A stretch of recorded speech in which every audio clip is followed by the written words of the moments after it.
Hi, and welcome to S for Science. And approximately 70% of a person's body mass is water. And in average, a person weighs 62 kilograms, which means that 43 kilograms of your body are water. Not bad. And when I made this video, there were 8,022,258,828, 29, 32, 34 people in the world.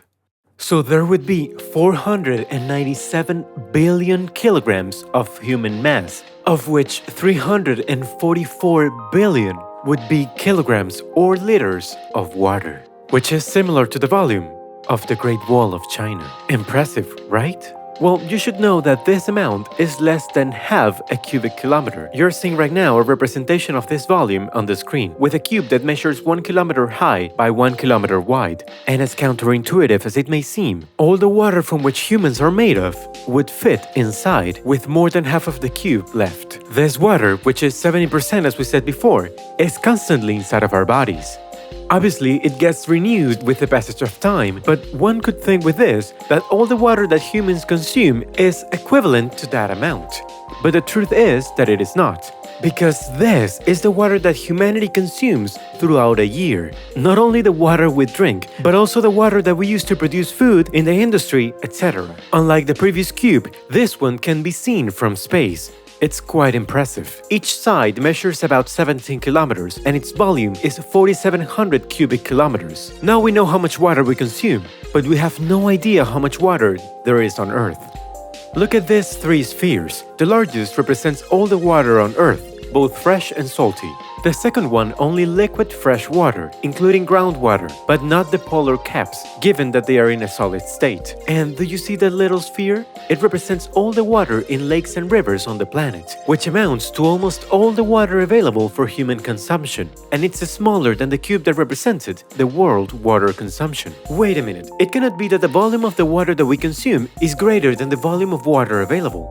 This happens for two reasons. The first one is that a good part of the water that we consume also comes from underground reserves, that is, from aquifers, geological formations comparable to gigantic sponges capable of retaining large amounts of water, and that would be in the medium sphere. The second reason, and the most important one, is that those spheres represent reserves. Constant volumes of water that exist, but whose water is constantly renewed. It is never the same. Throughout the year, the water within the two smaller spheres is replaced by more water, because water is a renewable resource. Which means that even though we consume it, naturally, it is produced again. But there's a limit. The planet cannot produce naturally infinite water. And where is that limit?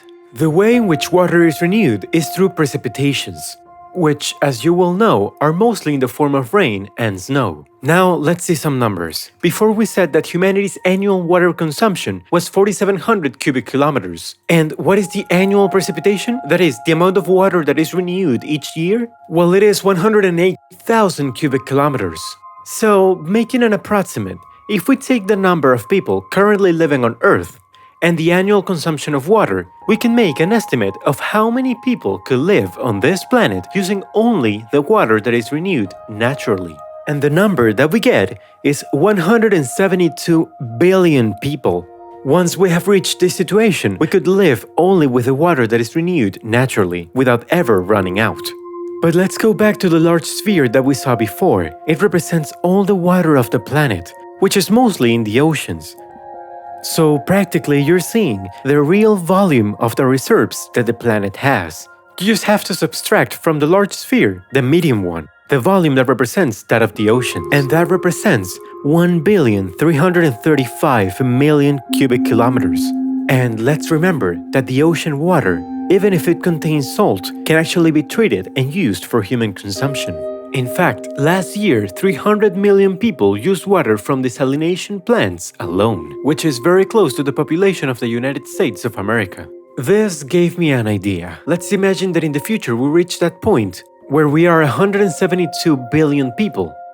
That is, that we consume all the water that is naturally renewed. At that moment, if another baby was born, that new person would have to start consuming water from the oceans. At that moment, water would stop being a renewable resource. and would be in the same situation as oil, since there would still be reserves, but little by little they would be depleted. And here comes the interesting question. How many people could be born until all the planet's water reserves are exhausted? Well, it's difficult to come up with a number because it depends on several things, like, for example, the birth rate and the water consumption. These, depending on how they vary over time, would imply a change in that number of people. But we can make an approximate. Let's remember how many people we said that could live with natural renewed water. 172 billion. Now, to get an idea of how long the water reserves in the ocean would last, let's imagine that this population doubles. 344 billion. That new half would be the one that would have to use water from the oceans, since the other half is already consuming all the renewable water. How many years could this amount of people live with the reserves of the ocean? Well, if we assume that each person would consume the same as a person consumes today, 12,399 years. Whoa, this is relatively a very short time, since it is the same number of years that separates us from the Neolithic agricultural revolution, the moment from which humans began to modify their environment as no other living being had ever done before. At that moment, the current geological epoch began, the Holocene, whose name is being debated, since many scientists believe that the name of Anthropocene would be more appropriate, which means the epoch of humans, since 12,000 years ago we became the dominant geological agent on the planet. Although, as we have seen, we have no idea how the rate of population growth will evolve over the next few centuries. In fact, in recent years, said rate is decreasing. That is, every time there is less population increase per year. And we also have no idea what will happen with the water consumption. In any case, there isn't so much water in the oceans as it seems. Yes, its extraction would require several thousand years, but on a geological scale, it would be a blink of an eye, and would bring with it devastating climatic consequences. The absence of this precious substance, leaving aside the fact that it would directly extinguish all marine species, would alter the circulation of the world atmosphere at unpredictable levels. Besides, as there wouldn't be water that could evaporate, clouds would not form, so precipitations would also disappear. And would we survive? Well, no one said no, because not everything would be bad. The water that would be in the oceans would be in circulation, so we could more or less sustain the population if we assumed that we would be extremely efficient. With the drying of the oceans, people could go live to the borders of this, which would imply the appearance of new towns, cities, and new trade routes by land that previously had to be done by sea, which would reduce transportation costs. Natural disasters such as hurricanes and floods would also end, and many countries that little by little are being erased from the maps would breathe a sigh of relief. But could we go further? If we didn't want to consume the water of the oceans, could we get it from somewhere else? Well, there's a hypothesis of the formation of the Earth that says that much of the water in the oceans came from comets.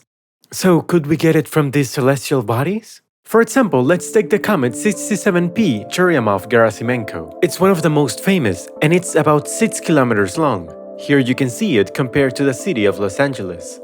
It's enormous, as you can see. And how many of this would we need to have an amount of water equal to that of the oceans? 6? 7? 10 maybe. Is it too high? Well, in reality you would need 140 million comets like this. Oof. And if we go even bigger, let's take a trip through our cosmic neighborhood. We're now seeing how one of the largest moons of Jupiter, Europa, eclipses part of the surface of the king of the planets of our solar system, Jupiter. This moon, or natural satellite, hides under that ice crust that we see from space, an ocean of liquid water that remains in this state of matter because it is heated, thanks to the tidal acceleration caused by Jupiter's gravity. A mass of liquid water that makes this small marble that floats through space the best candidate to search for life outside of Earth. The amount of water that Europa has is immense, being even slightly higher than the one that we have here on Earth, despite the fact that Europa is much smaller than our planet. Could we, with a very powerful spacecraft, take it to the orbit of the Earth in order to have a second moon from which to extract water? Well, it's only a matter of doing the calculations. We just have to use the rocket equation that allows us to know what would be the mass of fuel necessary to be able to move any body through space. In the equation, the parameter m sub 0 is the total mass that will participate in the movement. That is, the mass of the rocket, the fuel, and the objects that we want to move. m sub 1 is the mass that we want to move. V sub e is the specific impulse, and it is the value that depends on each different engine that exists for rockets. In this case, we will use the one that the RS-68 engine has, used in the Delta IV heavy rockets, one of the most powerful rocket models in existence. And apart from all these parameters, we have delta V. Delta V is a very important value in astrodynamics that corresponds to the speed that any object needs to acquire to reach a certain body in the universe. To calculate delta V, we will use this diagram that represents the values of delta V to travel throughout the solar system, and whose representation is similar to a subway map. For example, if you wanted to start orbiting the Earth right now, you should increase your speed to 9,400 meters per second. In our case, we need to start from Europa, specifically from Intercept, which corresponds to the orbit of this moon. From there, we must go to the other intercept, the big one, which is the one that corresponds to the escape from Jupiter. With this speed, we will leave the Jupiter's gravitational well, in which the moon is embedded, which is much deeper than the Earth's. Once we had that speed, we would orbit the Sun in an orbit very similar to that of Jupiter. So we would need to lower our orbit until it is the same as the Earth's, to finally intersect with it. So we add this second value to the first one, and we will have the final delta V. So we simply have to take the equation from before and begin to replace our parameters with the parameters that we have found experimentally. So by doing these calculations, we have a result of 3.9 times 10 to the power of 35 kilograms, which would correspond to the total mass. But we're interested in the mass of the fuel, so we're going to subtract. The mass of the fuel is the total mass minus the mass of the object that we want to move. In this case, the mass of the planet is negligible if we compare it with the total mass that it has given us. So the value that we obtain is the same, 3.9 times 10 to the power of 35 kilograms. This immense and unimaginable amount of fuel would have a mass that is equal to that of 4-star clusters like this one. So, too much. Remember that each one of these little dots is a star like the Sun. Oof, this is getting out of hand. In fact, it doesn't make sense to make these calculations because there will never be that many people on Earth, and we're not gonna run out of water. Right?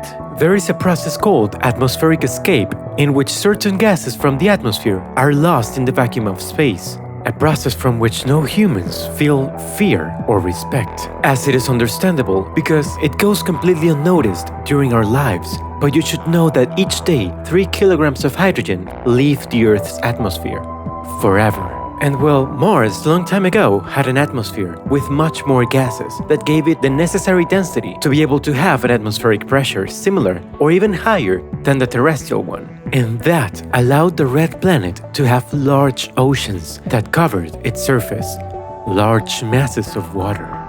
Water that came from the Martian atmosphere. Water that was lost through space. Could the same thing happen to us on Earth?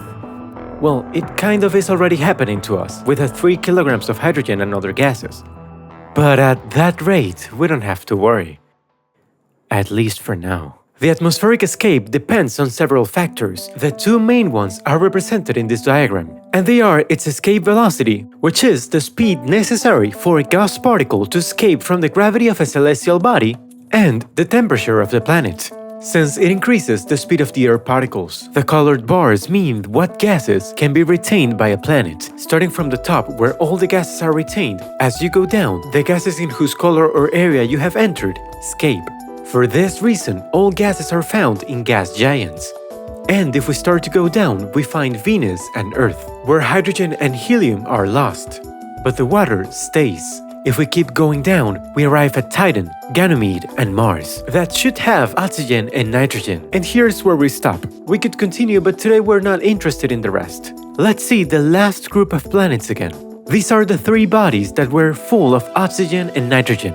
But there is one that has almost no atmosphere, another that does not have at all, and another that has a methane-nitrogen atmosphere. But it shouldn't have methane, since it's outside that area. So there must be some process on Titan that continuously generates this substance. And let's remember that methane is, at least on Earth, closely related to life. However, this is a topic for another video, so we will leave Titan aside. So we're left with Ganymede and Mars. Both should have an atmosphere of oxygen, nitrogen, and carbon dioxide. But the only one that has an atmosphere is Mars, and very little. This is because we're forgetting a third very important factor that determines atmospheric escape: the magnetic field that protects Mars from the solar wind. Mars has almost no atmosphere, as it lost it because it doesn't have a magnetic field. All the water that it had was lost because it was outside the water zone, as it is happening to the Earth with hydrogen and helium. And with Ganymede, well, despite the fact that it is the only satellite that we know of with a magnetic field, it is involved in Jupiter's radiation belt, one of the most hostile environments in the solar system that most likely ended with its atmosphere. Going back to Earth, could it somehow lose the water that it has? Well, several things could happen, such as, for example, the magnetic field running out. We have no idea if this is going to happen, but if it runs out, it could be a real catastrophe. Also, if we go back to the diagram that related temperature and escape velocity, and we only take temperature into account, since gravity is what defines the escape velocity, and this will be almost the same forever. The only way that the Earth can lose its water would be if the temperature increases to about 600 degrees. And fortunately, it is very difficult for that to happen. Although, we would have thought the same thing with our neighbor Venus, because Venus also had water. And it is believed that it was a lot, even oceans. But despite having almost the same gravity as the Earth, it lost practically all of it. And what happened to this planet could also happen to ours. Venus lost its water because of its extremely high temperatures due to a powerful greenhouse effect, and also because of the absence of a magnetic field. Fortunately, we have a magnetic field and a greenhouse effect that, at the moment, is small. For now. It is difficult to change the natural tendencies of a planet, but not so much those caused by ourselves. We live in a blue pearl that has the appropriate parameters for this vital substance to exist. Parameters that, as our neighbors Mars and Venus showed us, can change over time. We may never be able to control these parameters, and because of this, it will be impossible to help our planetary neighbors to make them habitable again. But the neighbors that we can help are those who are on this planet with us. All the people that, just like us, just want to be able to dispose of this wonderful and precious hydrogen monoxide that we call water. One day we may run out of it, yes, but the most important thing is that until that moment comes, each and every one of the people on this planet have access to it. Thank you very much for watching the video, and goodbye.